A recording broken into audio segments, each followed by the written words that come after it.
Wananyota kwa nini mgogo? Kwa nini mgogo anaitwa mgogo? Alimana ananyota tunaeleza.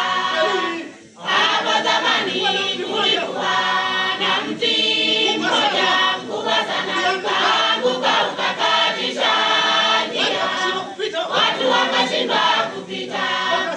Wakasema kuna gogo kubwa limeanguka limekatisha njia. Na hapo ndipo kabila la mgogo lilitokea hapo.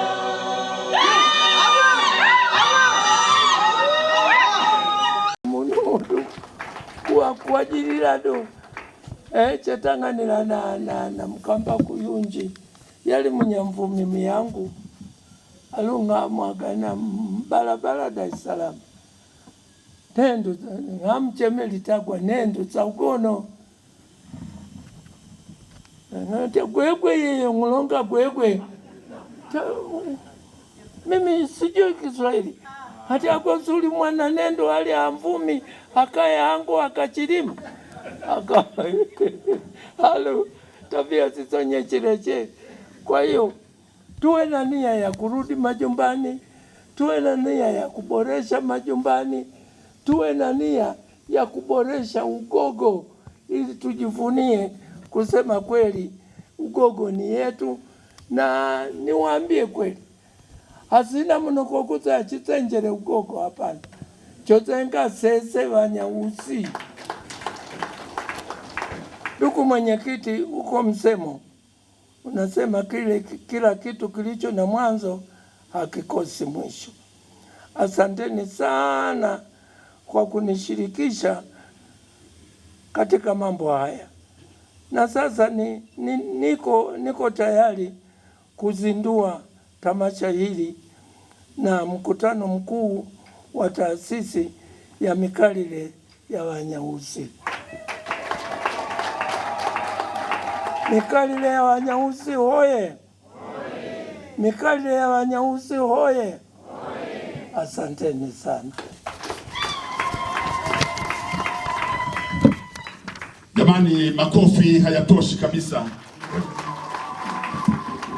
Sasa nikuombe mgeni rasmi uje hapa, uje sasa uzindue rasmi, ufungue rasmi tamasha letu kwa miondoko ya Kigogo. Chidabali uzee.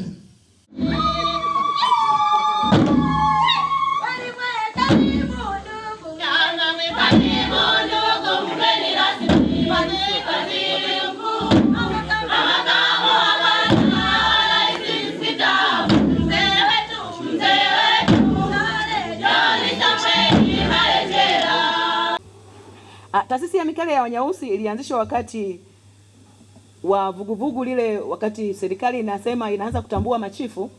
Kwa hiyo kukaa kuna namna ya kusema waliita uhimilisho wa Mtemi Mazengo wa mwaka ule 2019 tukafanya pale Mvumi Makulu, kwa maana ya kusema tutambue na kuweza kujua ngugo zetu za Wagogo zile hai na wale. Sasa ile kamati iliyokuwa inaratibu pale tukasema tusiishie hapa kwa kutumia tu mtandao huo. Kwa hiyo kama sisi wale ambao ni watu wazima sana, leo tukiona mtoto yuko kwenye mitandao huwa tunasononeka, huyu mtoto anapoteza muda sana. Lakini pia kuna matokeo mazuri jamani kwenye mitandao.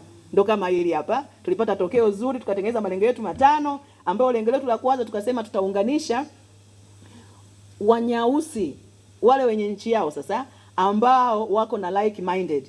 Unaishi wapi? Kwa sababu tuna wanachama kote huko. Wawe wanarudi Dodoma. Alo nouye kwenyu ono wagane barabara bitu kapswanu ko inozeleza. Ono wagane nyumba ikusulula konoza.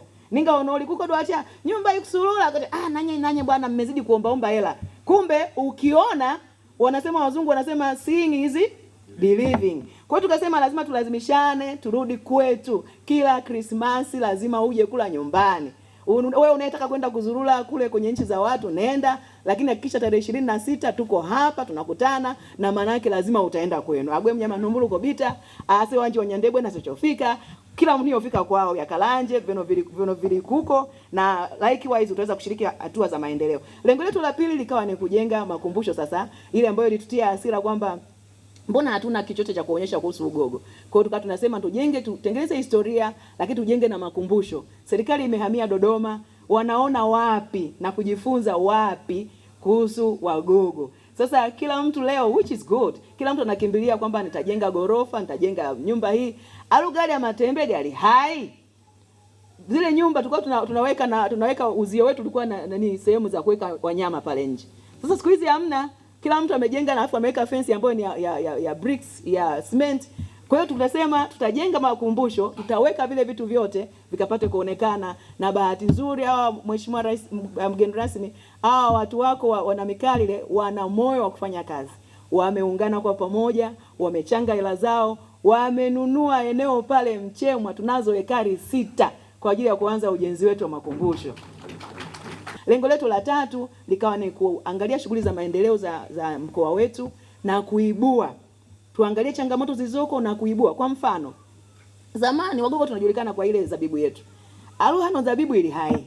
Zabibu imekama inapotea, japo namshukuru Mungu sasa inarudi kwa watu wengi wanalima sasa. Kwa hiyo sasa katika ile wananchi wa kilima, masoko yako wapi? Kwa hiyo kutengenezwe viwanda, na kwa sababu ni wasomi, usomi wetu ule lazima turejeshe kwa wananchi wetu. Na kurejesha sio kwa maana kusema utakuwa unampa mtu pesa. Tengeneza miradi ambayo itamsaidia mwananchi kupata ajira, itamsaidia mkulima kuuza mazao yake. Hilo ni miradi ya maendeleo ambayo itaenda kufanya kuna kauli ya Mheshimiwa Anthony, Mheshimiwa mbunge wetu, anasema mchuzi wa zabibu pale bungeni. Wao wanasema huyu kaleta ndo kauli mpya, mchuzi wa zabibu, kwamba zabibu zinaweza kukamuliwa ukazihifadhi, na kadri zinavyoendelea kukaa ndivyo zinavyokuwa, ile mchuzi unavyokaa ndivyo unavyokuwa na thamani na inauzika vizuri. Nayo hiyo ni shughuli ya maendeleo pamoja na nyingine nyingi ambazo wasomi hawa wanategemea kuzibuni. Letu la 3 ni shughuli za kupanda miti na kuifanya Dodoma iwe ya kijani. Asubuhi niliongea wakati na hutubia mkutano mkuu, nikasema mvua za mwisho mimi niliziona za kunyesha za mawe kama mwaka 78 79 ule wakati wa vita ya Idi Amin.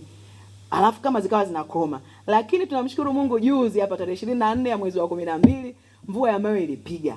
Alafu mimi hiyo siku nilikuwa nje kabisa na nilishuhudia kwa macho yangu. Hizi nyingine sijaziona, lakini nimeambiwa zilikuwepo. So ni kwa sababu ya kutunza mazingira. So Mikalile Wanyausi pia tuna hilo lengo la kutunza mazingira yetu, kupanda miti, na sisi tumeanza kwa kutoa mfano. Katika ile eneo letu lile la ekari 6 tumezungusha miti 100 pale Mchemwa. Kwa hiyo hata tutakapojenga itakuwa tuko kwenye kivuli, na hiyo nayo itasaidia katika kuleta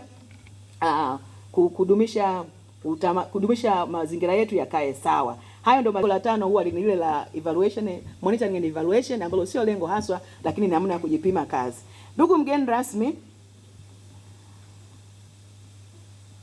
malengo haya yote yalikuwa ya miaka 5.